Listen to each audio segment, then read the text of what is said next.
आप यह बताते हैं डोमिसाइल क्या है। डोमिसाइल, आप तमाम आसपास के प्रदेश में डोमिसाइल नीति लागू है, लेकिन बिहार में डोमिसाइल नीति लागू नहीं है, जिसके वजह से आप दूसरे प्रदेश के लोग यहां पर आ रहे हैं। आरटी, जो भारत का संविधान राइट टू एजुकेशन एक्ट कहता है कि बच्चों को क्षेत्रीय भाषा में उसकी शिक्षा की व्यवस्था सुनिश्चित किया जाना अनिवार्य है। क्षेत्रीय भाषा क्या है? हमको बंगाल में नौकरी हो जाए, वो बंगाली बच्चे को मैं कैसे पढ़ा सकता हूं? बंगाली, हमको बंगाली नहीं आता है, उसको हिंदी नहीं आता है, हमको महाराष्ट्र में हो जाए, हमको कहीं और हो जाए, हम कैसे पढ़ा सकते हैं?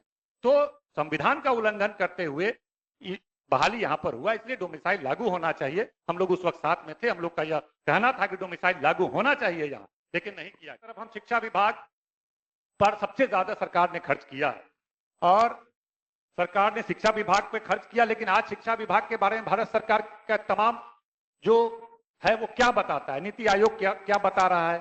सस्टेनेबल जो डेवलपमेंट गोल है, SDG जिसको कहते हैं, वह क्या बता रहा है? बता रहा है कि 100% में 32% मिलता है, मतलब 33% पास होने के लिए होता है, मतलब यह फिसड्डी है। आज बिहार में शिक्षा के मामले में सबसे ज्यादा पिछड़ापन बिहार में, जबकि सबसे ज्यादा बजट दिया जा रहा है।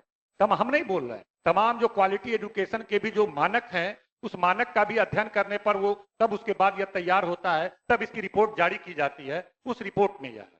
आखिर वजह क्या है?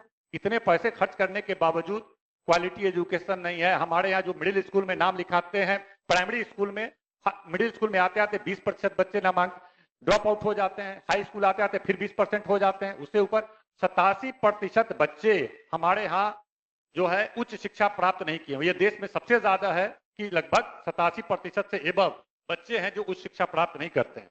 तो शिक्षकों की कमी है, कॉलेजों में जाइए कहीं आपको वैकल्टी नहीं है। और किस तरह से यहाँ पर व्यवस्था चल रहा है?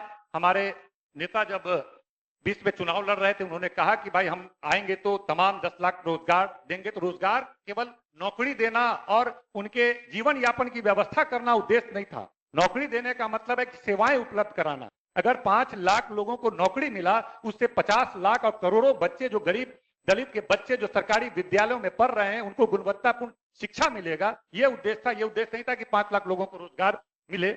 और हम ये देख रहे थे कि लगातार जो शिक्षक हैं वो आवाज उठाते थे कि हमको नियोजित शिक्षक हमको परमानेंट किया जाए। मुझे याद है कि उस वक्त के उप मुख्यमंत्री बोलते थे कि धरती पे भगवान भी उतर जाए तो नियोजित शिक्षकों को परमानेंट नहीं किया जा सकता है। लेकिन एक युवा नेता ने बोला था हमारी सरकार बनेगी और हम तमाम नियोजित शिक्षकों को परमानेंट करेंगे। आज 1 साल पूर्ते पूर्ते, 1.5 साल पूर्ते पूर्ते बिहार के तमाम नियोजित परमानेंट हुए। तो ऐसे, तो इसके लिए आप यह बताते हैं डोमिसाइल क्या है। डोमिसाइल, आप तमाम आसपास के प्रदेश में डोमिसाइल नीति लागू है, लेकिन बिहार में डोमिसाइल नीति लागू नहीं है।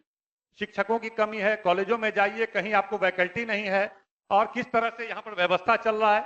हमारे नेता जब 20 में चुनाव लड़ रहे थे, उन्होंने कहा कि भाई हम आएंगे तो तमाम 10 लाख रोजगार देंगे। तो रोजगार केवल नौकरी देना और उनके जीवन यापन की व्यवस्था करना उद्देश्य नहीं था। नौकरी देने का मतलब है कि सेवाएं उपलब्ध कराना। अगर